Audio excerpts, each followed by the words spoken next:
கவனிங்க, வானத்து நட்சத்திரங்களை அண்ணாந்து பார், இவைகளை என்ன கூடுமானால் என்ன, உன் சந்ததி இவ்வனமாயிருக்கும் என்றார். கரங்களை தட்டி தேவனை மையப்படுத்துவோம்.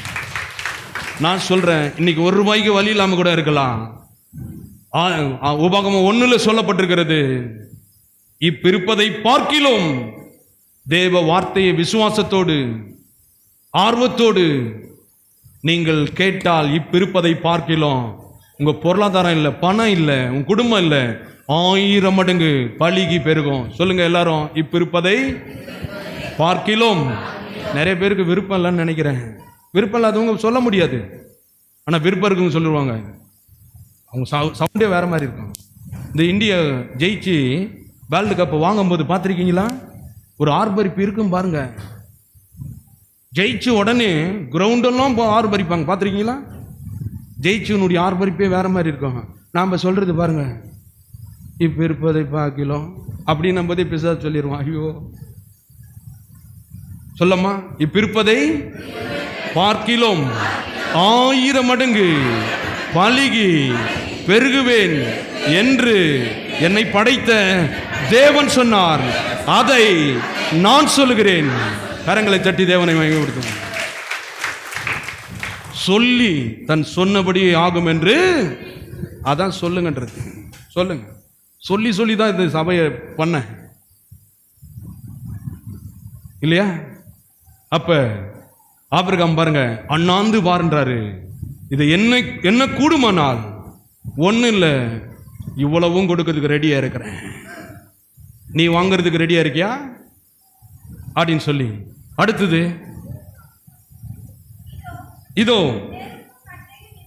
நெருப்பும் கட்டையும் இருக்கிறது. தவன் இருந்து பெற்ற குழந்தையவ ஆண்டவர் சொல்லிட்டாரு.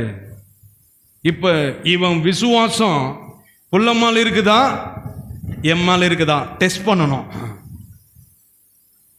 தேவனா பிள்ளையா? ஏம்மா சபைக்கு வரலன்னு சொல்லி பாருங்க. பிள்ளைக்கு உடம்பு சரியில்லை, பிள்ளைக்கு உடம்பு சரியில்லைன்னா ஹாஸ்பிட்டலுக்கு போற, சபைக்கு வர மாட்டியா?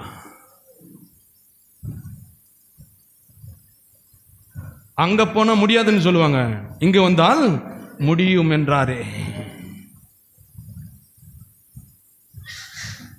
பிள்ளையை டெஸ்ட் பண்றாரு பாருங்க.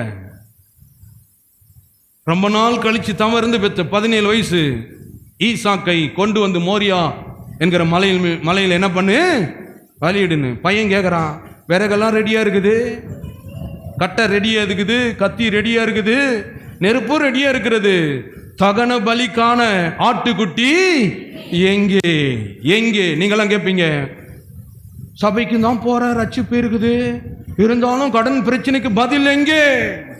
தேவன் சொல்லுகிறார், எங்கே என்பதை காண்பிக்க விரும்புகிறேன். ஆசிமா அடுத்தது, அதற்கு ஆபிரகாம், என் மகனே, தேவன் தமக்கு தகன பலிக்கு உண்டான ஆட்டுக்குட்டியை உங்க அம்மா பார்த்துக்குவான்னு சொல்லல, இல்ல உங்க பெரியப்பா உங்க கடனுக்கு பிரச்சனைக்கு அவர் பார்த்துப்பாருன்னு சொல்ல. உன் கடன் பிரச்சனைக்கு, உன் தேவைக்கு யார் பார்த்துக் கொள்வார்? அவர் பார்த்துக் கொள்வார். கரங்களை தட்டி தேவனை மையப்படுத்திக் கொள்வார். உன் சரீர பிரச்சனைக்கு தீர்வை அவர் பார்த்துக் கொள்வார். எல்லாம் சொல்லுங்க, எனக்கு உண்டான தேவைகளை அவர் பார்த்துக் கொள்வார். தேவை வரும்போது யாரை பார்க்கறீங்க? தேவை என்று வரும்பொழுது யாரை நோக்குகிறீர்கள்?